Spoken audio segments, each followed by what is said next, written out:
Comilla Victoria সরকারি college একাদশ শ্রেণীর 2020-21 শিক্ষাবর্ষ বিজ্ঞান বিভাগে ভর্তিকৃত নবাগত ছাত্রছাত্রীদের আমার আন্তরিক শুভেচ্ছা। কেমন আছো সবাই? আশা করি ভালো আছো। আমি ইয়াসমিন আক্তার, সহকারী অধ্যাপক, রসায়ন বিভাগ, কুমিল্লা ভিক্টোরিয়া সরকারি কলেজ। আজকের পাঠ পরিচিতি। একাদশ শ্রেণী রসায়ন প্রথম পত্র দ্বিতীয় অধ্যায়ে গুণগত রসায়ন থেকে পরমাণুর ইলেকট্রন বিন্যাস, এদের পর্যালোচনা ও প্রয়োগ। তোমরা ইতিমধ্যে কোয়ান্টাম সংখ্যা, আবহাওয়া নীতি, পলির নীতি, হুন্ডের নীতি এগুলি পড়ে ফেলেছো এবং ইলেকট্রন বিন্যাস সম্পর্কেও তোমরা অবগত হয়েছো। এখন আমরা এই ইলেকট্রন বিন্যাসের পর্যালোচনা ও প্রয়োগ নিয়ে কথা বলবো তোমার সাথে। কোয়ান্টাম রসায়ন অনুযায়ী ইলেকট্রন বিন্যাস হচ্ছে কোনো পরমাণু বা আয়নে ইলেকট্রনের সজ্জা। পরমাণুতে ইলেকট্রন নির্দিষ্ট সম্ভাব্য এলাকা জুড়ে পরিভ্রমণ করে, যা অরবিটাল নামে পরিচিত। তোমরা জেনেছো ইতিমধ্যে যে প্রধান কোয়ান্টাম সংখ্যা, সহকারী কোয়ান্টাম সংখ্যা, ম্যাগনেটিক কোয়ান্টাম সংখ্যা। তো আমরা ওখান থেকে দেখেছি যে ইলেকট্রনগুলো পরমাণুর নিউক্লিয়াসের বাহিরে কতগুলো স্থায়ী বৃত্তাকার শক্তি স্তরে অবস্থান করে নিউক্লিয়াসকে পরিভ্রমণ করে, যাদের যেই শক্তি স্তরগুলিকে বলা হয় প্রধান কোয়ান্টাম সংখ্যা। তো প্রধান কোয়ান্টাম সংখ্যা বা প্রধান শক্তি স্তর, এই প্রত্যেকটা প্রধান শক্তি স্তর আবার কতগুলো উপশক্তি স্তরে বিভক্ত, যা আমরা সহকারী কোয়ান্টাম সংখ্যা থেকে দেখেছি। প্রত্যেকটা উপশক্তি স্তরে আবার ইলেকট্রন পাওয়ার সম্ভাব্য অঞ্চল কিছু আছে, যেখানে সর্বাধিক ইলেকট্রন পাওয়া যায়। সেই অঞ্চলগুলিকে বলা হয় অরবিটাল, যেমন S orbital, P orbital, D orbital, F orbital. তো তোমরা অরবিটাল সম্পর্কে জেনেছো। কারণ পরমাণুর নিউক্লিয়াস হতে বিভিন্ন দূরত্বে ভিন্ন ভিন্ন অরবিটালে ইলেকট্রন নির্দিষ্ট নিয়মে সজ্জিত থাকে। প্রতিটি অরবিটালের সর্বোচ্চ ইলেকট্রন ধারণ ক্ষমতা নির্দিষ্ট। কোন পরমাণুর অরবিটাল গুলোতে ইলেকট্রনের নির্দিষ্ট নিয়ম অনুসারে অবস্থানকে পরমাণুর ইলেকট্রন বিন্যাস বলে। অর্থাৎ আমরা কি বলেছি, প্রতিটি অরবিটালের সর্বোচ্চ ইলেকট্রন ধারণ ক্ষমতা নির্দিষ্ট, সেটাও তোমরা জানো। যেমন এস অরবিটালে সর্বোচ্চ ইলেকট্রন থাকতে পারে কয়টা? 2টা। পি অরবিটালে কয়টা থাকতে পারে? 6টা। ডি অরবিটালে সর্বোচ্চ ইলেকট্রন থাকতে পারে 10টা। এফ অরবিটালে সর্বোচ্চ ইলেকট্রন থাকতে পারে 14টা। এভাবে প্রত্যেকটা অরবিটালে সর্বোচ্চ ইলেকট্রন ধারণ ক্ষমতা নির্দিষ্ট। তো কোন পরমাণুর অরবিটাল গুলোতে ইলেকট্রনের নির্দিষ্ট নিয়ম অনুসারে অবস্থানকে পরমাণুর ইলেকট্রন বিন্যাস বলে। ইলেকট্রন বিন্যাসের সাধারণ নিয়মগুলো তথা নীতিগুলো হলো আববাও নীতি, পলির বর্জন নীতি, হুন্ডের নীতি। তোমরা এগুলো সম্পর্কেও ক্লাস করেছো। ইতিপূর্বে তোমাদের 2টা ক্লাস হয়েছে, একটা কোয়ান্টাম সংখ্যা নিয়ে এবং এই নীতিগুলো নিয়ে। তো অর্থাৎ তোমরা ইলেকট্রন বিন্যাস মোটামুটি শিখে ফেলেছো। এখন আমাদের আজকের পাঠ হচ্ছে পরমাণুর ইলেকট্রন বিন্যাস থেকে ওই পরমাণুর যে যোজনী নির্ণয় করতে পারবে তোমরা। আজকের পাঠ শেষে তোমরা পরমাণুর ইলেকট্রন বিন্যাস থেকে ওই পরমাণুর যোজনী নির্ণয় করতে পারবে। পরমাণুর ইলেকট্রন বিন্যাস থেকে ওই পরমাণুর পর্যায় সারণীতে অবস্থান নির্ণয় করতে পারবে। ইলেকট্রন বিন্যাসের ভিত্তিতে পর্যায় সারণীতে মৌলের শ্রেণী বিভাগ করতে পারবে। ইলেকট্রন বিন্যাসের উপর দাঁড়িয়ে আছে সমযোজী বন্ধনের ভিত্তি, তা জানতে পারবে। প্রথমে ইলেকট্রন বিন্যাস দেখে নিই। ইলেকট্রন বিন্যাস তোমরা করে ফেলেছো, তারপরও আমি দেখাচ্ছি এখানে কিছু বোঝার জন্য, মানে আবার মনে করে দেওয়ার জন্য। যেমন আমাদের এখানে আমি হাইড্রোজেন, হিলিয়াম, প্রথম পর্যায়ে 2টা মৌল হাইড্রোজেন, হিলিয়াম। তারপরে দেখিয়েছি এখানে কার্বন, নাইট্রোজেন, অক্সিজেন, নিয়ন, ক্লোরিন, পটাশিয়ামের ইলেকট্রন বিন্যাস। আচ্ছা, হাইড্রোজেনের পারমাণবিক সংখ্যা 1, তার ইলেকট্রনও 1টি। তো একটা ইলেকট্রন কোথায় থাকবে? প্রথম শক্তি স্তরে। এখন প্রথম শক্তি স্তরে কয়টা উপস্তর? একটা উপস্তর। তোমরা জেনেছো প্রথম শক্তি স্তর একটা উপস্তর, সেটা হচ্ছে 1s উপস্তর। তাহলে হাইড্রোজেনের একটা ইলেকট্রন কোথায় যাবে? ওই 1s উপস্তরেই যাবে। তাহলে হাইড্রোজেনের ইলেকট্রন বিন্যাস হবে 1s1। দেখো এখানে বাম পাশে দেখো এনার্জি স্কেল একটা দেখিয়েছি আমি।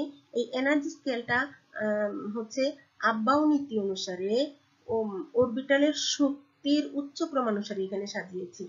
আমরা জানি যে ইলেকট্রন আগে নিম্ন শক্তি স্তর পূর্ণ করে, ক্রমান্বয়ে ধীরে ধীরে উচ্চ শক্তি স্তর পূর্ণ করে। এবং এই অরবিটালের শক্তি আমরা হিসাব করব কি থেকে, n+l এর মান থেকে। তাহলে n হচ্ছে প্রধান কোয়ান্টাম সংখ্যা আর l হচ্ছে সহকারী কোয়ান্টাম সংখ্যা। তাহলে 1s এর ক্ষেত্রে n এর মান হচ্ছে আমার 1 আর l এর মান হচ্ছে 0। তাহলে n+l ইকুয়াল টু হচ্ছে 1। 2s এর ক্ষেত্রে n এর মান হচ্ছে 2, l এর মান হচ্ছে 0। তাহলে n+l ইকুয়াল টু 2। তাহলে দেখা যাচ্ছে 1s এর ক্ষেত্রে n+l এর মান হচ্ছে 1, 2s এর ক্ষেত্রে n+l এর মান হচ্ছে 2।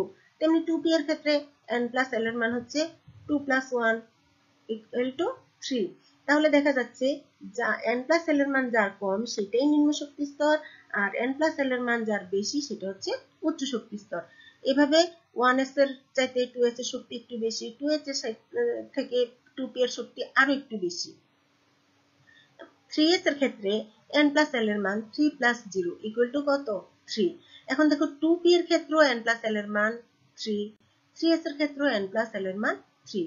তো দুইটা অরবিটালের ক্ষেত্রে যদি n+l এর মান সমান হয়ে যায়, তখন যে অরবিটালের ক্ষেত্রে প্রধান কোয়ান্টাম সংখ্যার মান ছোট সেটাকেই আমরা নিম্ন শক্তির অরবিটাল ধরে নিব এবং ইলেকট্রন তাতেই আগে প্রবেশ করবে।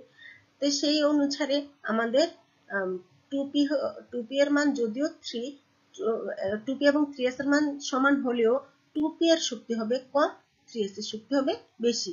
অনুরূপভাবে 3s এর চাইতে 3p এর শক্তি আরো বেশি, 3p এর চাইতে 4s এর শক্তি আরেকটু বেশি, 4s এর চাইতে 3d এর শক্তি আরো একটু বেশি, তারপরে 3d এর চাইতে 4p এর শক্তি বেশি, তারপরে 5s, তারপরে 4d, তারপরে 5p। এভাবে উচ্চ ক্রমানুসারে ইলেকট্রন ক্রমান্বয়ে প্রবেশ করে। তাহলে হাইড্রোজেনের যেহেতু একটা ইলেকট্রন, সেটা সর্বনিম্ন শক্তি স্তরে প্রবেশ করবে, সেটা হচ্ছে 1s এবং ইলেকট্রন বিন্যাস হবে 1s।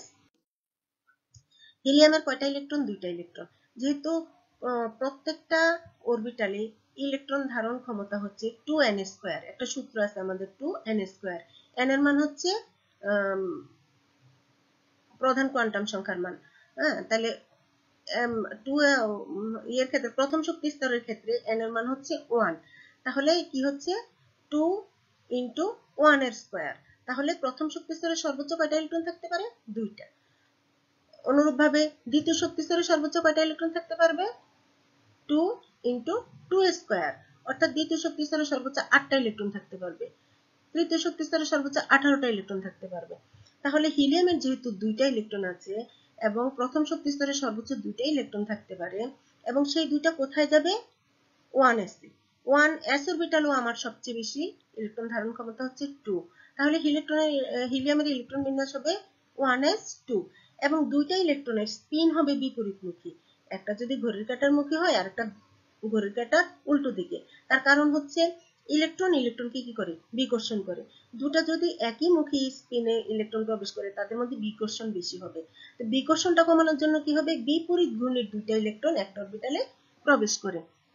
তাহলে 1s এ হিলিয়ামের দুইটা ইলেকট্রন থাকবে, একটা ঘড়ির কাঁটার মুখে স্পিন হবে আর একটা বিপরীতমুখী স্পিন।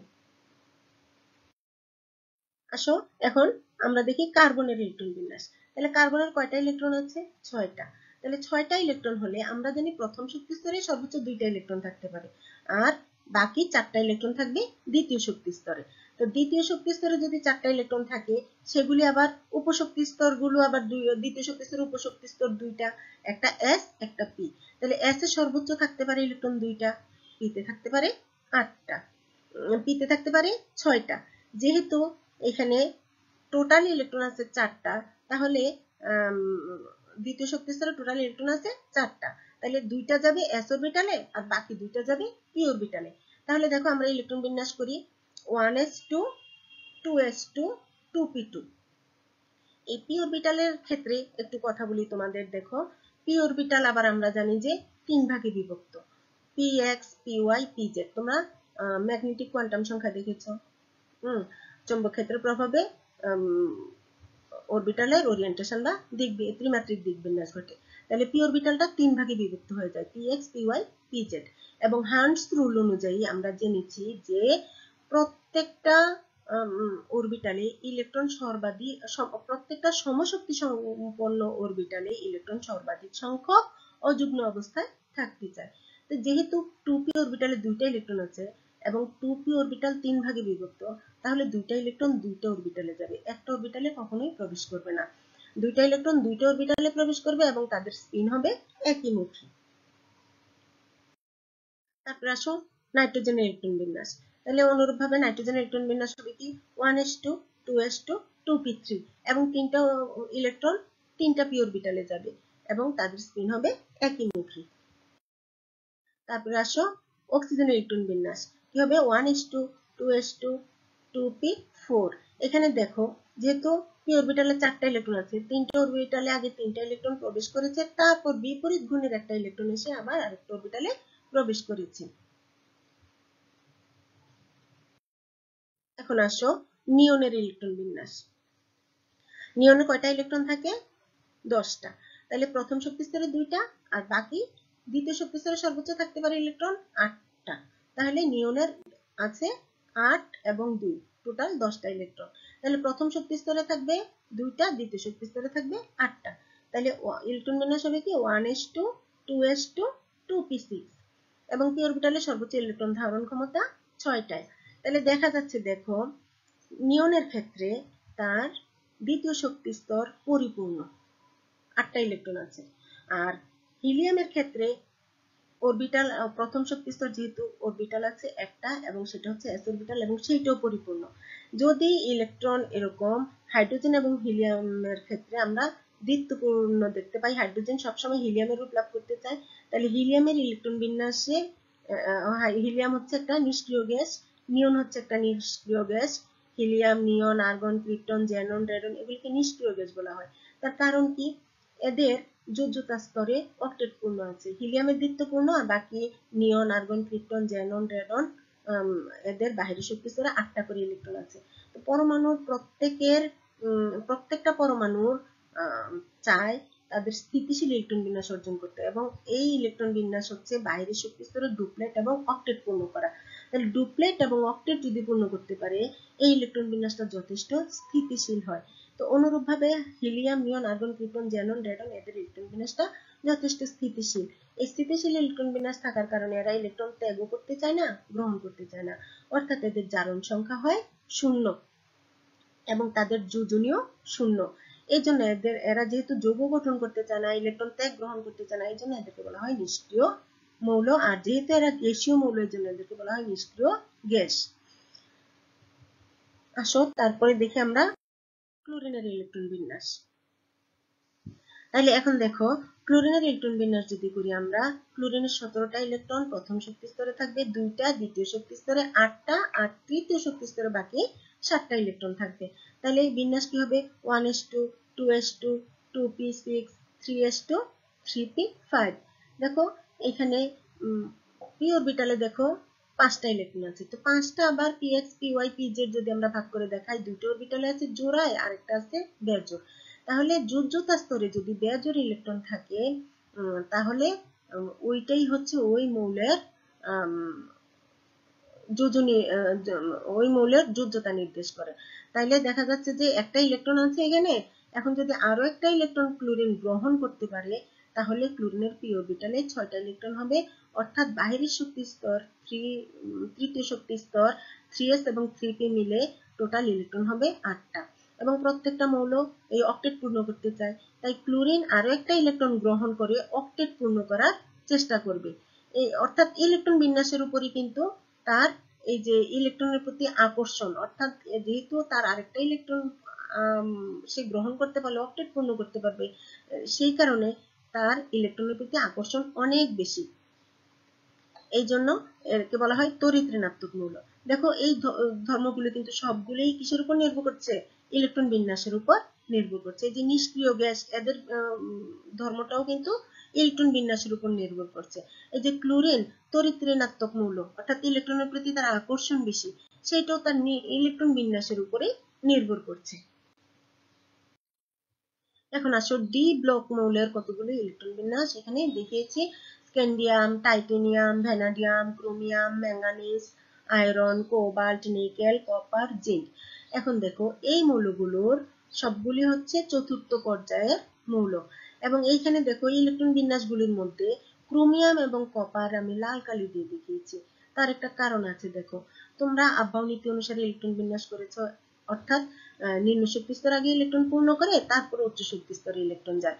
স্বভাবতই দেখা যাচ্ছে যে 4s আর এবং 3d এর ক্ষেত্রে যদি আমরা শক্তির হিসাব করি, 4s এর শক্তি কম, 3d এর শক্তি বেশি। কারণ কি, 4s এর ক্ষেত্রে n+l এর মান হচ্ছে 4 আর 3d এর ক্ষেত্রে n+l এর মান হচ্ছে 5। তাইলে ইলেকট্রন আগে 4s পূর্ণ করে 3d তে প্রবেশ করার কথা। বাকি সবগুলি মৌলের ক্ষেত্রে ঠিক আছে, কিন্তু কপার আর ক্রোমিয়ামে দেখো 4s পূর্ণ না করে 3d তে ইলেকট্রন প্রবেশ করেছে। 4s একটা ইলেকট্রন যে 3d তে প্রবেশ করেছে, এর কারণটা কি সেটা আমরা একটু দেখি। এখন দেখো, আব্বাও নীতি অনুসারে বিন্যাস করলে আমার ক্রোমিয়াম এবং কপারের বিন্যাস এরকম হওয়ার কথা। ক্রোমিয়ামের ক্ষেত্রে 4s এ 2টা ইলেকট্রন থাকার কথা আর 3d তে 4টা ইলেকট্রন থাকার কথা। আর কপারের ক্ষেত্রে 4s এ 2টা ইলেকট্রন আর 3d তে 5টা ইলেকট্রন থাকার কথা, 3d তে 9টা ইলেকট্রন থাকার কথা। কিন্তু দেখা যাচ্ছে, দেখো আমরা জানি এইখান থেকে 4s থেকে একটা ইলেকট্রন 3d তে চলে যায়। কপারের ক্ষেত্রে তখন 4s হয় অর্ধপূর্ণ, 3d হয় অর্ধপূর্ণ। এবং কপারের ক্ষেত্রে 4s হয় অর্ধপূর্ণ, 3d হয় পরিপূর্ণ। আমরা জানি হাফ ফিল্ড এবং full filled d subshell is more stable. D orbital যদি অর্ধপূর্ণ হয় এবং পরিপূর্ণ হয়, ওই ডি অরবিটালটা বেশি স্থিতিশীল হয়। আর প্রত্যেকটা পরমাণু স্থিতিশীল ইলেকট্রন বিন্যাস লাভ করতে চায়। এই জন্যই ক্রোমিয়াম এবং কপার সাধারণ ইলেকট্রন বিন্যাসের ব্যতিক্রম দেখায়। অর্থাৎ 4s এ একটা ইলেকট্রন যে 3d তে 5টা ইলেকট্রন যায় ক্রোমিয়ামের ক্ষেত্রে, আর কপারের ক্ষেত্রে 4s এ একটা ইলেকট্রন যে 3d তে 10টা ইলেকট্রন যায়। অর্থাৎ স্থিতিশীল ইলেকট্রন বিন্যাস লাভ করার জন্যই এরা সাধারণ নিয়মে ব্যতিক্রম ইলেকট্রন বিন্যাস দেখায়। এখন আসো আমরা একটা চার্ট দেখি। এটা হচ্ছে, দেখো মৌলের প্রতীকগুলো হচ্ছে hydrogen, lithium, sodium, potassium, rubidium, caesium, francium. এটা হচ্ছে আধুনিক পর্যায় সারণীতে 1A গ্রুপের মৌল। এবং একটা একটা করে পর্যায় দেখিয়েছে। হাইড্রোজেন হচ্ছে প্রথম পর্যায়, লিথিয়াম দ্বিতীয় পর্যায়, সোডিয়াম তৃতীয় পর্যায়, পটাশিয়াম চতুর্থ পর্যায়, রুবিডিয়াম পঞ্চম পর্যায়, সিজিয়াম ষষ্ঠ পর্যায়, ফ্রান্সিয়াম সপ্তম পর্যায়ের মৌল। আর সবগুলি মৌল হচ্ছে 1A গ্রুপের মৌল। পর্যায় এবং গ্রুপ দেখিয়েছি এখানে। দেখো, এখন দেখো হাইড্রোজেনের বাহিরের শক্তি স্তর হচ্ছে কে শেল, লিথিয়ামের ক্ষেত্রে এল শেল, সোডিয়ামের ক্ষেত্রে এম শেল, পটাশিয়ামের ক্ষেত্রে এন শেল, রুবিডিয়ামের ক্ষেত্রে ও শেল, সিজিয়ামের ক্ষেত্রে পি শেল এবং ফ্রান্সিয়ামের ক্ষেত্রে কিউ শেল। এখন প্রত্যেকের বাহিরের শেলে একটা করে ইলেকট্রন আছে। এই ইলেকট্রন বিন্যাসটা যদি আমরা দেখি, দেখো আমরা আরো ভালোভাবে দেখি। হাইড্রোজেনের ইলেকট্রন বিন্যাস 1s1, লিথিয়ামের ইলেকট্রন বিন্যাস 1s2, 2s1, সোডিয়ামের ইলেকট্রন বিন্যাস 1s2, 2s2, 2p6, 3s1, পটাশিয়ামের ইলেকট্রন বিন্যাস 1s2, 2s2, 2p6, 3s2, 3p6, 4s1। অর্থাৎ এইভাবে ইলেকট্রন বিন্যাস করলে আমরা দেখি, দেখো প্রত্যেক একটা মৌল, হাইড্রোজেন হচ্ছে প্রথম পর্যায়ে, লিথিয়ামের দ্বিতীয় পর্যায়ে, সোডিয়াম তৃতীয় পর্যায়ে, একটা একটা পর্যায় বাড়তেছে। তাহলে বাহিরের শক্তি স্তরে সর্বোচ্চ পর্যায় হাইড্রোজেনের ক্ষেত্রে 1, লিথিয়ামের ক্ষেত্রে 2, সোডিয়ামের ক্ষেত্রে 3, পটাশিয়ামের ক্ষেত্রে 4, রুবিডিয়ামের ক্ষেত্রে 5, সিজিয়ামের ক্ষেত্রে 6, ফ্রান্সিয়ামের ক্ষেত্রে 7। এবং যেহেতু এরা একই গ্রুপের মৌল, তাদের বাহিরের শক্তি স্তরের ইলেকট্রন বিন্যাস কিন্তু একই রকম। অর্থাৎ পর্যায়টাকে যদি আমরা n দিয়ে প্রকাশ করি, প্রধান কোয়ান্টাম সংখ্যাকে যদি আমরা n দিয়ে প্রকাশ করি, তাহলে ns1, তাদের ইলেকট্রন বিন্যাস হচ্ছে ns1। তাইলে সবার বাহিরের শক্তি স্তরের s অরবিটালে একটা করে ইলেকট্রন আছে। আমরা জানি একটা গ্রুপে বাহিরের শক্তি স্তরের ইলেকট্রন বিন্যাস কিন্তু একই রকম হয়, শুধু একটা একটা করে পর্যায় বাড়িয়ে, কিন্তু পর্যায় সারণীর প্রতিটা গ্রুপে বাহিরের শক্তি স্তরের ইলেকট্রন বিন্যাস কিন্তু অনুরূপ। এজন্য দেখো, এই বাহিরের শক্তি স্তরের ইলেকট্রন যতটা থাকে তাকে বলা হয় যোজনী ইলেকট্রন।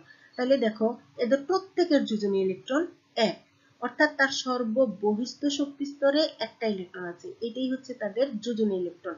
এবং প্রত্যেক যোজনী ইলেকট্রন এখানে বেজোড় অবস্থায় আছে, অযুগ্ম অবস্থায় আছে। অর্থাৎ এই মৌলগুলির প্রত্যেকের বাহিরের শক্তি স্তরে একটা করে যুগ্ম ইলেকট্রন আছে, তাই এদের প্রত্যেকের যোজনী হচ্ছে 1।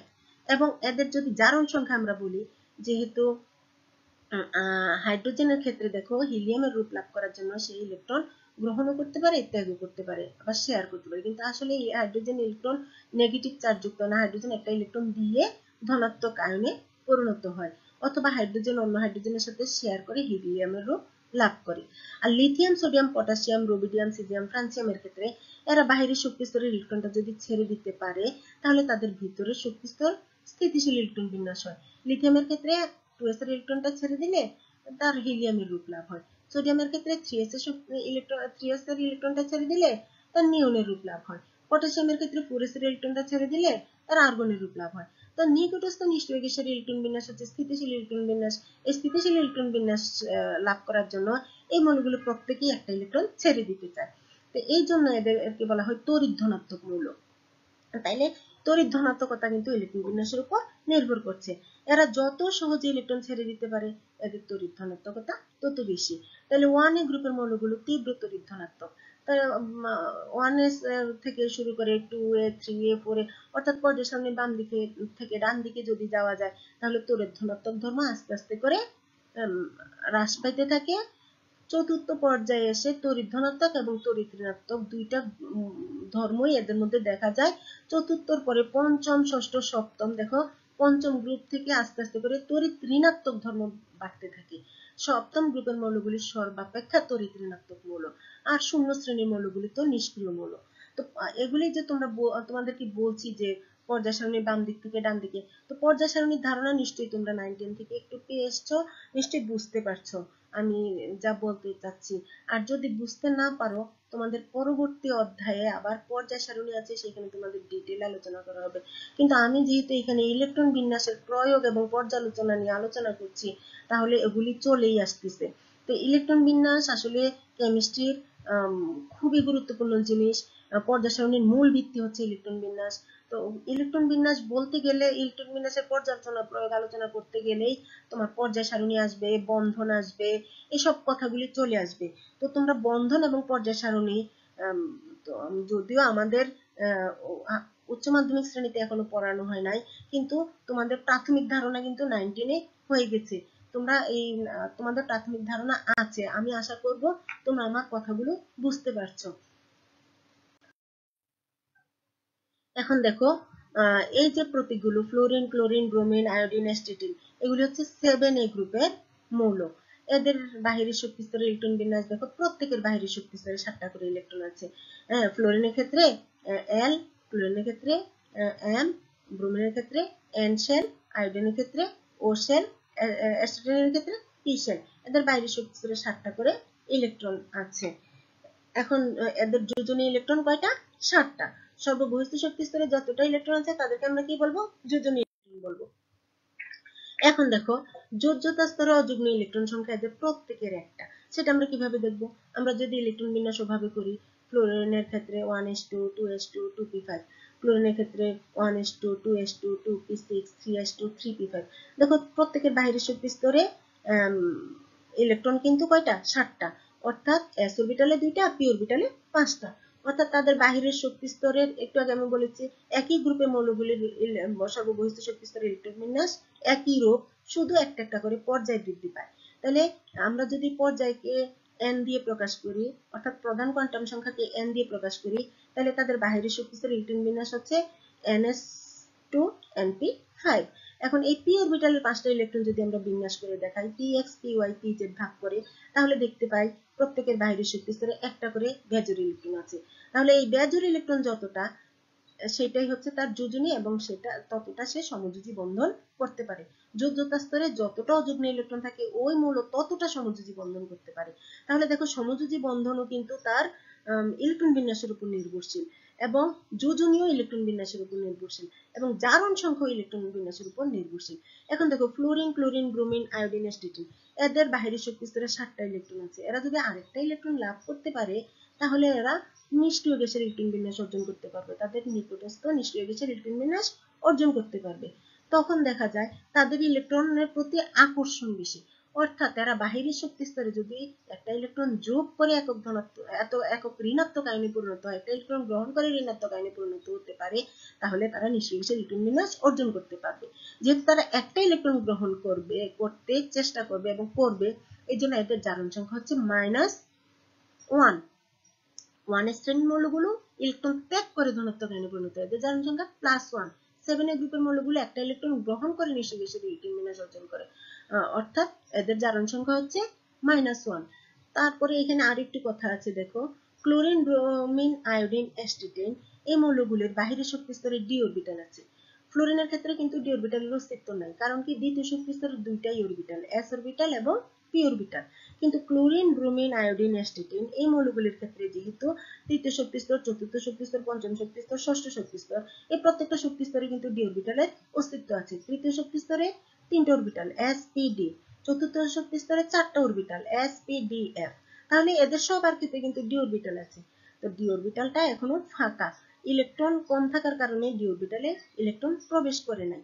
কিন্তু দেখা যাচ্ছে যে এখানে ক্লোরিনের 3d অরবিটাল ফাঁকা, ব্রোমিনের 4d অরবিটাল ফাঁকা, আয়োডিনের 5d অরবিটাল ফাঁকা, অ্যাসিটিনের 6d অরবিটাল ফাঁকা আছে। তাইলে দেখা যাচ্ছে যে যেহেতু নিউক্লিয়াস থেকে অনেক দূরে গেলে এস পি এবং ডি অরবিটালের শক্তি প্রায় কাছাকাছি চলে আসে, কারণ যত পারমাণবিক সংখ্যা বৃদ্ধি পায় ইলেকট্রন প্রোটনের আকর্ষণে পারমাণবিক আকার ছোট হয়ে আসে, সেটা তোমরা জানো। তাহলে পারমাণবিক আকার যখন ছোট হয়ে আসে তাহলে শক্তি স্তরের পার্থক্যটাও কমে আসে। এই জন্য এদের দেখা যায় ক্লোরিন, ব্রোমিন, আয়োডিন, অ্যাসিটেন এরা যৌগ গঠনের প্রয়োজনে এরা পরিবর্তনশীল যোজনী এবং পরিবর্তনশীল জারণ অবস্থা প্রদর্শন করতে পারে। তোমাদের এগুলি পরবর্তীতে আরো ডিটেলে পড়ানো হবে।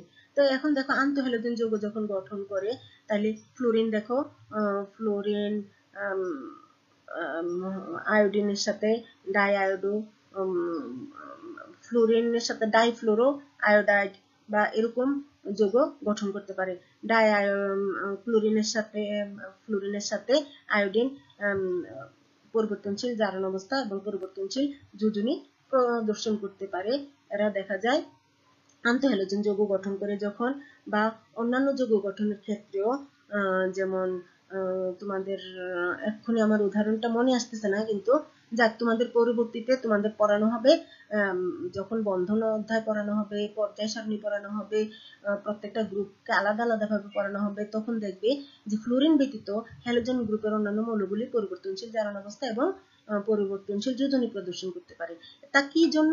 ইলেকট্রন বিন্যাসের কারণে। যেহেতু বাইরের শক্তি স্তরে ফাঁকা ডি অরবিটালের অস্তিত্ব আছে, এরা জোড়া ইলেকট্রন ভেঙে অযুগ্ম ইলেকট্রন সৃষ্টি করলে তাদের যোজনী সম্প্রসারণ হতে পারে।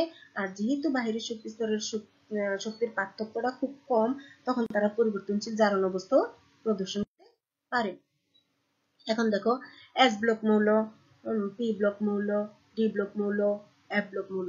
পর্যায় সারণীতে ইলেকট্রন বিন্যাস অনুসারে পর্যায় সারণীকে আমরা 4টা ব্লকে ভাগ করতে পারি, S block, P block, D block, F block.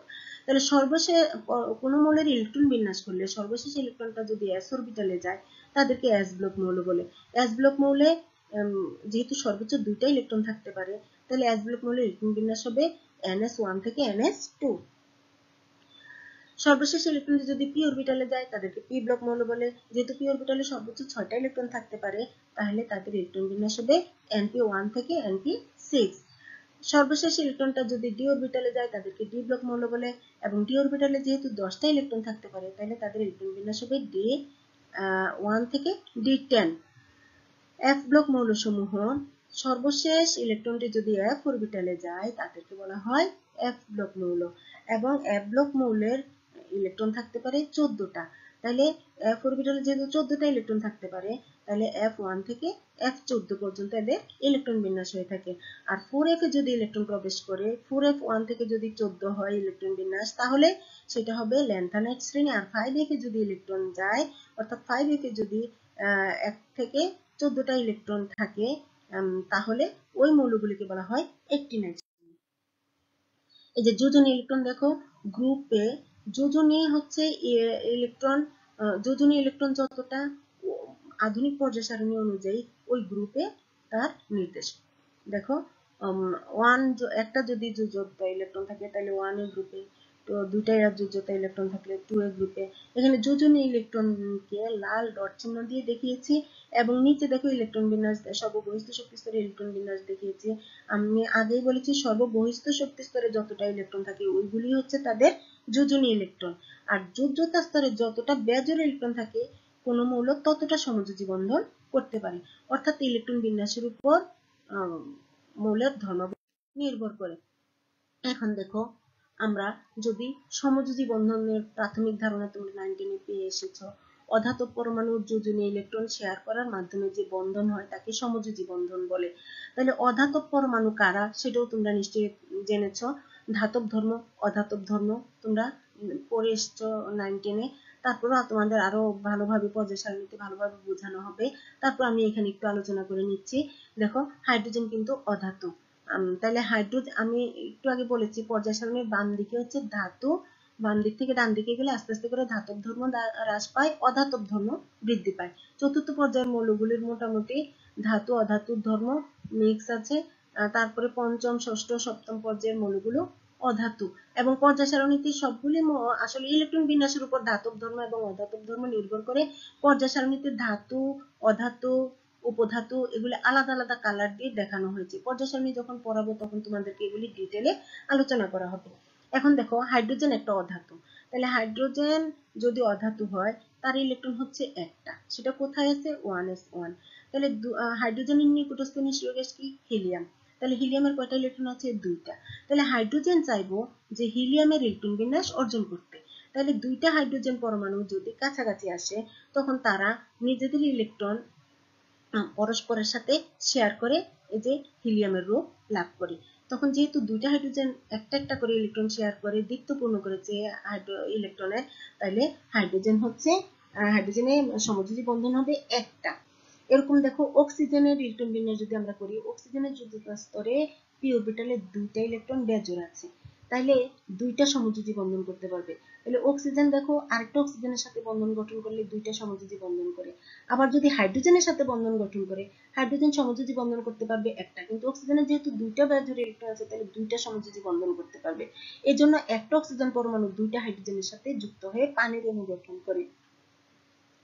তেমনি দেখো নাইট্রোজেনের ইলেকট্রন বিন্যাস যদি আমরা করি, নাইট্রোজেনের যোজ্যতা স্তরে 3টা অযুগ্ম ইলেকট্রন আছে।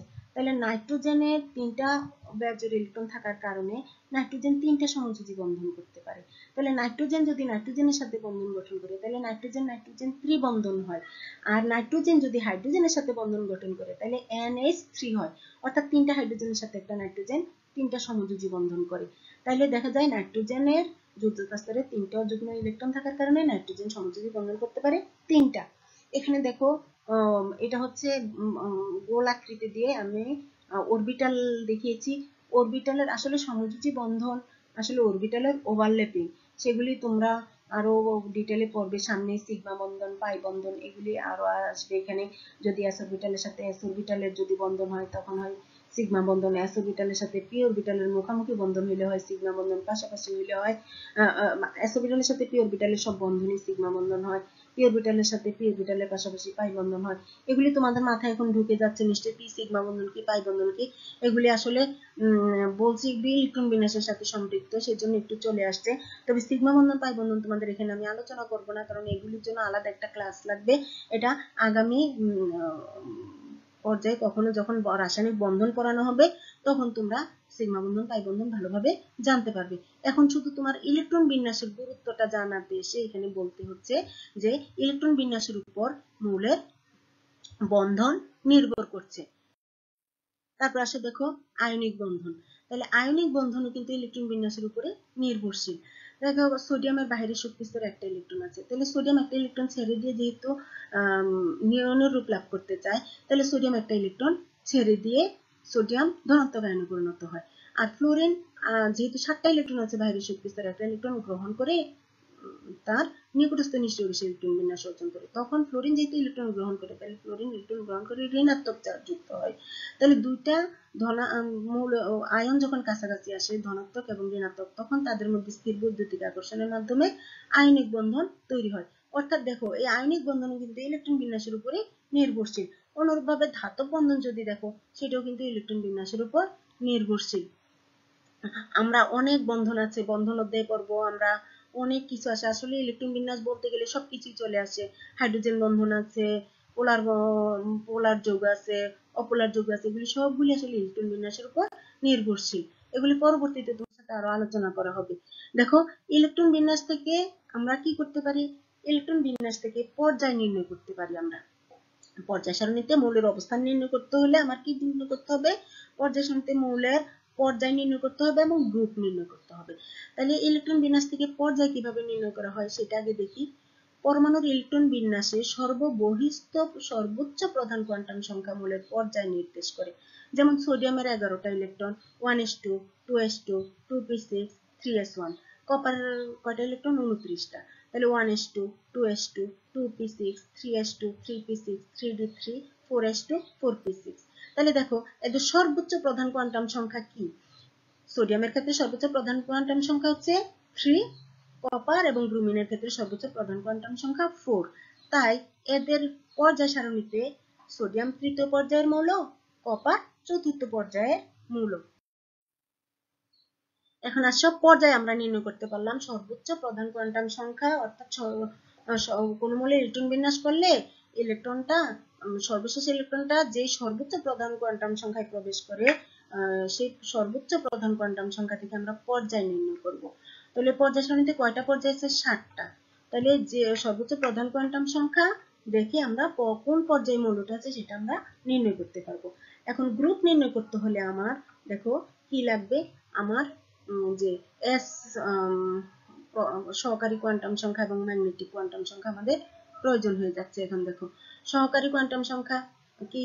এস, পি, ডি, এফ এগুলো। এখন দেখো যে এস অরবিটালে যদি একটা ইলেকট্রন থাকে তাহলে এটা 1A গ্রুপের মৌল।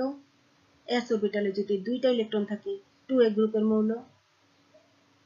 D1s2 ইলেকট্রন বিন্যাস হলে 3B এর মৌল। D2s2 হলে 4B এর মৌল।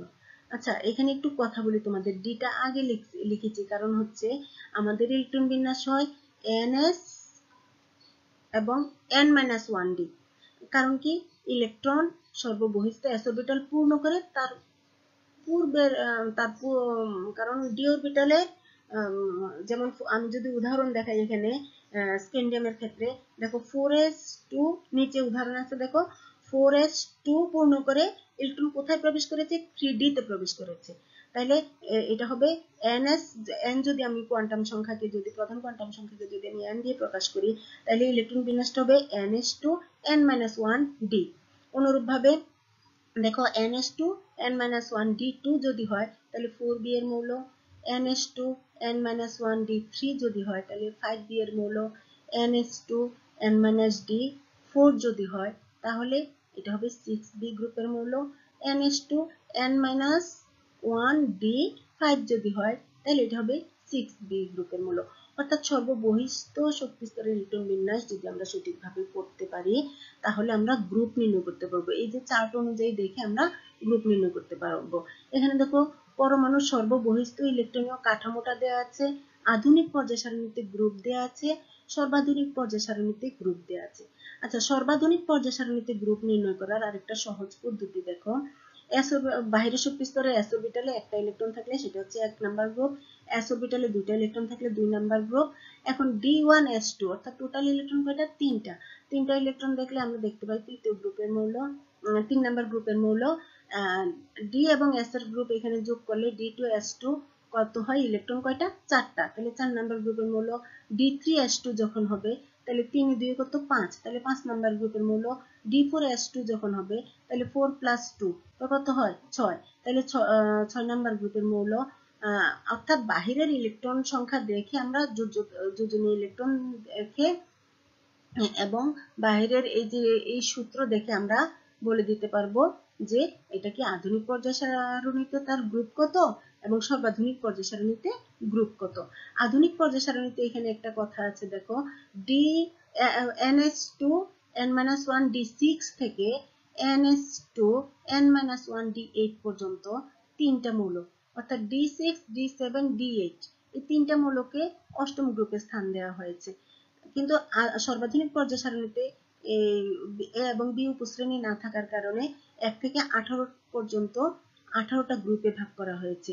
এগুলি ক্রমান্বয়ে 1 2 3 4 5 6 7 8 এগুলি বাম দিক থেকে ডান দিকে গ্রুপগুলো পর্যায় সারণীর বাম দিকে 1 নাম্বার থেকে শুরু করে ডান দিকে 0 গ্রুপে যায় 18 নাম্বার গ্রুপ। আর এখানে আধুনিক পর্যায় সারণীতে এ এবং বি উপশ্রেণী দুই ভাগে বিভক্ত, 1 থেকে 7 পর্যন্ত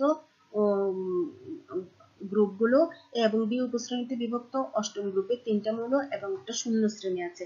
এবং এই ইলেকট্রন বিন্যাস থেকে আমরা দেখো মৌলের গ্রুপ নির্ণয় করতে পারছি।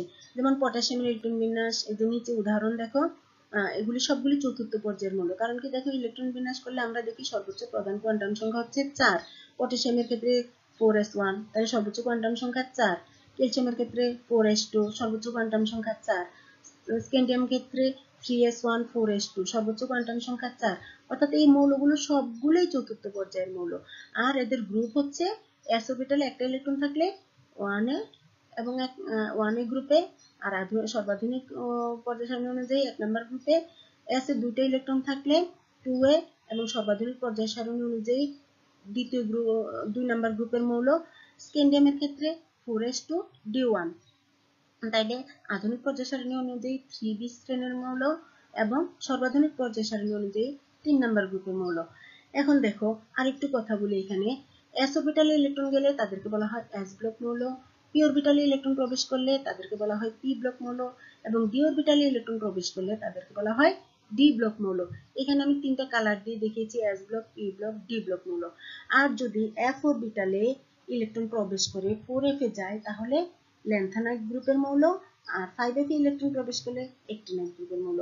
তো আমি আশা করব তোমরা এই চারটা যদি বুঝতে পারো এবং ইলেকট্রন বিন্যাস যদি ভালোভাবে করতে পারো, তাহলে পর্যায় সারণীতে যে কোনো মৌলের অবস্থান তোমরা নির্ণয় করতে পারবে। এখন সামনাসামনি থাকলে তোমাদেরকে কাজ দিতে পারতাম, দেখতে পারতাম তোমরা করতে পারছো কিনা, কিন্তু এটা তো অনলাইন ক্লাসে এখন পারছি না। তবে তোমরা বাসায় প্র্যাকটিস করবে মৌলের ইলেকট্রন বিন্যাস করলে। যেমন আমি এখানে দেখো আয়রন, কোবাল্ট, নিকেল এগুলো গ্রুপ দেখিয়ে দিয়েছি এবং পর্যায় বলে দিয়েছি 4 নাম্বার গ্রুপ। তোমরা ইলেকট্রন বিন্যাসটা করবে, করে দেখবে যে মিলে যাচ্ছে কিনা। এগুলি তোমাদের এই জন্য ফাঁকা রেখে দিয়েছি, তোমরা এগুলি করে তোমাদের আমি কিছু করে দিয়েছি আর কিছু ফাঁকা রেখে দিয়েছি। এগুলি তোমরা মিলিয়ে দেখবে যে তোমরা করতে পারছো কিনা এবং তোমাদের এই গ্রুপের সাথে মিলছে কিনা। প্র্যাকটিস করবে। এ দেখো S block, P block, D block. এখন আসো আমরা এখন যাচ্ছি পর্যায় সারণীর একটি পর্যায়ে মৌলসমূহের ধর্মে ধারাবাহিক পরিবর্তন লক্ষ্য করা যায়। আমরা পর্যায় সারণীর বাম দিক থেকে যখন আস্তে আস্তে ডান দিকে যাব, দেখা যাবে আস্তে আস্তে করে ধারাবাহিক পরিবর্তন হচ্ছে, তাদের ধর্মে ধারাবাহিক পরিবর্তন হচ্ছে। এবং 18টা গ্রুপ যখন ঘুরে আবার প্রথম গ্রুপে আসবে তখন দেখা যাবে এদের মিলে যাচ্ছে, এদের ধর্মে মিলে যাচ্ছে। এর কারণটা কি? এখন এর কারণ হচ্ছে দেখো পর্যায় সারণী একটি পর্যায়ে মৌলের ধর্মে ধারাবাহিক পরিবর্তন লক্ষ্য করা যায় এবং একটি নির্দিষ্ট পর্যায় পর একটি গ্রুপে এসে আবার পরমাণু বহিঃস্তরের ইলেকট্রনীয় কাঠামো সদৃশ ঘটায়, অনুরূপ ধর্মের পুনরাবৃত্তি ঘটে। অর্থাৎ একই গ্রুপে মৌলগুলির ধর্ম একই রকম, তার কারণ হচ্ছে ওই যে পর্যায় ঘুরে যখন আবার একই গ্রুপে আসে তাদের বাইরের শক্তিস্তরের ইলেকট্রন বিন্যাস একই রকম হয়, এজন্য এদের ধর্মেরও পুনরাবৃত্তি ঘটে, এদের ধর্ম প্রায় একই রকম হয়। তাহলে এই একই গ্রুপের মৌলগুলির ধর্ম একই রকম হওয়ার কারণ হচ্ছে তাদের ইলেকট্রন বিন্যাস। অর্থাৎ প্রত্যেক ক্ষেত্রে আমরা দেখতে পাচ্ছি ইলেকট্রন বিন্যাস খুবই গুরুত্বপূর্ণ। মৌলের বিভিন্ন পর্যায়ভিত্তিক ধর্ম যেমন ইলেকট্রন আসক্তি, তড়িৎ-ঋণাত্মকতা, আয়নীকরণ বিভব, আয়নিক ব্যাসার্ধ, পারমাণবিক ব্যাসার্ধ, গলনাঙ্ক, স্ফুটনাঙ্ক, এই যে পর্যায়বৃত্ত ধর্মগুলো আছে এগুলি সবগুলি ইলেকট্রন বিন্যাসের উপর নির্ভরশীল। যেমন একটা উদাহরণ দিব আমি এখানে, আয়নীকরণ শক্তি নিয়ে তোমাদের সাথে আলোচনা করব। আয়নীকরণ শক্তি কাকে বলে? কোন পরমাণুর সর্ববহিঃস্থ শক্তি স্তরে শিথিলভাবে যুক্ত এক মৌল ইলেকট্রনকে অসীম দূরে সরিয়ে যদি একক ধনাত্মক আয়নে পরিণত করা যায় তখন যেই পরিমাণ শক্তির প্রয়োজন হয়, অর্থাৎ সহজভাবে যদি আমরা বলি পরমাণুর বাইরের শক্তি স্তর থেকে একটা ইলেকট্রন অপসারণ করে একক ধনাত্মক আয়নে পরিণত হতে যে পরিমাণ শক্তি গ্রহণ করে ওই শক্তি গ্রহণ করে ওই পরমাণু তার বাইরের শক্তি স্তরে ইলেকট্রন সরাই দিতে সে একটা শক্তি গ্রহণ করে, এই যে শক্তিটা গ্রহণ করে সেটাই হচ্ছে তার আয়নীকরণ বিভব। এখন দেখো যদি ইলেকট্রন বিন্যাস স্থিতিশীল হয় তাহলে স্থিতিশীল ইলেকট্রন বিন্যাস কোনো পরমাণুই ভাঙতে চাইবে না। তাহলে স্থিতিশীল ইলেকট্রন বিন্যাস ভেঙে একটা ইলেকট্রনকে অসীম দূরত্বে সরাতে বেশি শক্তি প্রয়োগ করতে হবে ওই পরমাণুকে। তাহলে পরমাণু এমনি এমনি কিন্তু ইলেকট্রন স্থিতিশীল ইলেকট্রন বিন্যাস ভেঙে ইলেকট্রন ছেড়ে দিবে না। অর্থাৎ ইলেকট্রনীয় কাঠামো যত অস্থিতিশীল হয় আয়নীকরণ বিভবের মান তত কম হয়, আর ইলেকট্রন বিন্যাস যত স্থিতিশীল হয় আয়নীকরণ বিভবের মান তত বেশি হয়। যেমন দেখো এখানে উদাহরণ দেখায়, নাইট্রোজেনের ইলেকট্রন বিন্যাস করলে আমরা দেখি যে নাইট্রোজেনের p orbital half filled, s orbital full filled. অক্সিজেনের দেখো পি অরবিটালে 4টা ইলেকট্রন, এটা ফুলফিলড হয় নাই, এরা নিকটস্থ নিষ্ক্রিয় গ্যাস থেকে 2টা ইলেকট্রন কম আছে। আবার দেখা যায় পরিপূর্ণ হয় নাই, অর্ধপূর্ণ হয় নাই। তাহলে নাইট্রোজেনের ইলেকট্রন বিন্যাস স্থিতিশীল অক্সিজেনের ইলেকট্রন বিন্যাস অপেক্ষা। অক্সিজেন যদি একটা ইলেকট্রন ছেড়ে দিতে পারে তাহলে ইলেকট্রন বিন্যাস স্থিতিশীল হবে। আবার ফ্লোরিনের ক্ষেত্রে দেখো ইলেকট্রন বিন্যাস অস্থিতিশীল, কারণ তার ফুলফিলড হয় নাই, হাফ ফিল্ড হয় নাই। নিয়নের ক্ষেত্রে আবার ইলেকট্রন বিন্যাস স্থিতিশীল। তাহলে দেখা যাচ্ছে যে নাইট্রোজেন অপেক্ষা অক্সিজেনের আয়নীকরণ শক্তি কম, ফ্লোরিন অপেক্ষা নিয়নের আয়নীকরণ শক্তি অনেক বেশি। কারণ কি? স্থিতিশীল ইলেকট্রন বিন্যাস, নিয়নের এবং নাইট্রোজেনের ইলেকট্রন বিন্যাস স্থিতিশীল। তাহলে দেখা যায় দেখো আমরা যদি একটা পর্যায়ে আয়নীকরণ শক্তি পরিবর্তন দেখি দেখো একটা পর্যায়ে হাইড্রোজেন এবং হিলিয়াম, হাইড্রোজেন অপেক্ষা হিলিয়ামের আয়নীকরণ শক্তি অনেক বেশি। কারণ কি? হাইড্রোজেনের ইলেকট্রন বিন্যাস অপেক্ষা হিলিয়ামের ইলেকট্রন বিন্যাস বেশি স্থিতিশীল। দেখো হিলিয়ামের চাইতে লিথিয়ামের আয়নীকরণ শক্তি অনেক কম। কারণ কি? একটা নতুন পর্যায়, আলাদা একটা পর্যায় শুরু হয়েছে, lithium, beryllium, boron, carbon, nitrogen, oxygen, fluorine, neon, এটা একটা পর্যায়। তাহলে এই পর্যায়ে প্রথম মৌলটা হচ্ছে লিথিয়াম, লিথিয়ামের বাইরে শক্তি স্তরে একটা ইলেকট্রন, তো এটা যদি ছেড়ে দিতে পারে সে হিলিয়ামের রূপ লাভ করতে পারবে, তাহলে তার ইলেকট্রন ছাড়ার প্রবণতা বেশি, এই জন্য তার আয়নীকরণ শক্তি কম। লিথিয়ামের চাইতে বেরিলিয়ামের একটু বেশি, কিন্তু বেরিলিয়ামের চাইতে বোরনের আবার আয়নীকরণ শক্তি কমে যাচ্ছে, কারণ হচ্ছে তার অস্থিতিশীল ইলেকট্রন বিন্যাস। কারণ লিথিয়ামের ইলেকট্রন বিন্যাস হচ্ছে 1s2 2s1, বেরিলিয়ামের ক্ষেত্রে 1s2 2s2, বোরনের ক্ষেত্রে 1s2 2s2 2p1, p অরবিটালে একটা ইলেকট্রন আছে, অর্থাৎ এই ইলেকট্রন বিন্যাসটা অস্থিতিশীল, এই জন্য বোরনের আয়নীকরণ শক্তি কিছুটা কমে যাচ্ছে। তারপরে কার্বনের ইলেকট্রন বিন্যাস একটু বাড়ছে, কার্বনের আয়নীকরণ শক্তি একটু বৃদ্ধি পাচ্ছে। নাইট্রোজেনেরটা যেহেতু স্থিতিশীল ইলেকট্রন বিন্যাস, তার আয়নীকরণ শক্তি আরো বেশি, কিন্তু নাইট্রোজেনের চাইতে অক্সিজেনের ইলেকট্রন বিন্যাস অস্থিতিশীল হওয়ার কারণে অক্সিজেনের একটু কমে যাচ্ছে। অক্সিজেনের চাইতে ফ্লোরিনের একটু বেশি, নিয়নের ইলেকট্রন বিন্যাস সবচেয়ে বেশি। দেখো প্রত্যেকটা পর্যায়ে হাইড্রোজেন, হিলিয়াম প্রথম পর্যায়ের মৌল, লিথিয়াম থেকে নিয়ন পর্যন্ত এগুলি দ্বিতীয় পর্যায়ে, সোডিয়াম থেকে আর্গন পর্যন্ত তৃতীয় পর্যায়ে, পটাশিয়াম থেকে ক্রিপ্টন পর্যন্ত এগুলি চতুর্থ পর্যায়ের মৌল। প্রত্যেকটা পর্যায়ে দেখো নিষ্ক্রিয় গ্যাসের আয়নীকরণ শক্তি সবচাইতে বেশি, কারণ কি? নিষ্ক্রিয় গ্যাসের ইলেকট্রন বিন্যাস স্থিতিশীল। আর যাদের বাহিরের শক্তি স্তরে একটা ইলেকট্রন, তাদের আয়নীকরণ শক্তি সবচাইতে কম। আর যাদের ইলেকট্রন বিন্যাস অস্থিতিশীল, তাদের ইলেকট্রন বিন্যাস কম। তাহলে আমরা জানি পর্যায় সারণী বাম দিক থেকে ডান দিকে গেলে আয়নীকরণ শক্তি আস্তে আস্তে করে বৃদ্ধি পায়, কিন্তু স্থিতিশীল ইলেকট্রন বিন্যাস কারণে দেখা যাচ্ছে এই সরাসরি এটা বেড়ে না গিয়ে এটা কিছু ওঠানামা করে আগাচ্ছে। তো এই চারটা যদি তোমরা বুঝতে পারো তাহলে বুঝতে পারবে ইলেকট্রন বিন্যাস, আয়নীকরণ শক্তি সম্পূর্ণ ইলেকট্রন বিন্যাসের উপর নির্ভরশীল। এখন আসো আমরা ইলেকট্রন বিন্যাসের নিয়ে এতক্ষণ পর্যালোচনা করলাম, এখন ইলেকট্রন বিন্যাসের প্রয়োগে আমরা কি কি বলতে পারি। ইলেকট্রন বিন্যাস থেকে আমরা কি করতে পারি? যোজন ইলেকট্রন নির্ণয় করতে পারি। ইলেকট্রন বিন্যাসের জানতে পারলে আমরা মৌলের বন্ধন সম্পর্কে আইডিয়া পাবো। ইলেকট্রন বিন্যাস করতে পারলে আমরা পর্যায় সারণীতে মৌলের অবস্থান সম্পর্কে জানতে পারবো। ইলেকট্রন বিন্যাস করতে পারলে আমাদের মৌলের ধাতব অধাতব ধর্ম জানতে পারবো। ইলেকট্রন বিন্যাস করতে পারলে আমাদের মৌলের ভৌত এবং রাসায়নিক ধর্ম সম্পর্কে আইডিয়া পাবো। তো আমাদের ক্লাস আজকে এই পর্যন্তই শেষ। অনেক কথা বলে ফেললাম তোমাদের সাথে। তোমাদের ইলেকট্রন বিন্যাসের গুরুত্ব বোঝানোর জন্য এই অধ্যায়ে আমাদের এই বিষয়টা আলোচনা। তোমাদের যেহেতু কোয়ান্টাম সংখ্যা, আব্বাও নীতি, পোলের বর্জন নীতি, হুন্ডের নীতি, এগুলি ইলেকট্রন বিন্যাসের নিয়ম, এগুলি যেন তোমরা ভালোভাবে শিখো। এই জন্যই আমাদের এই ইলেকট্রন বিন্যাসের পর্যালোচনা এবং প্রয়োগ নিয়ে আলোচনা। কারণ ইলেকট্রন বিন্যাসটা ভালোভাবে না পড়লে তোমরা সামনের দিকে বন্ধন অধ্যায়ে কিছু বুঝবে না, বা পর্যায় সারণীতে বুঝতে তোমাদের কষ্ট হবে। এই জন্য ইলেকট্রন বিন্যাসের পর্যালোচনা ও প্রয়োগ নিয়ে আমাদের এই আজকের ক্লাস। আশা করি তোমরা বুঝতে পারছো ইলেকট্রন বিন্যাসের গুরুত্ব, ভালোভাবে ইলেকট্রন বিন্যাস শিখবে। ভালো থেকো সবাই, দেখা হবে আগামী ক্লাসে। এই পর্যন্ত, আল্লাহ হাফেজ।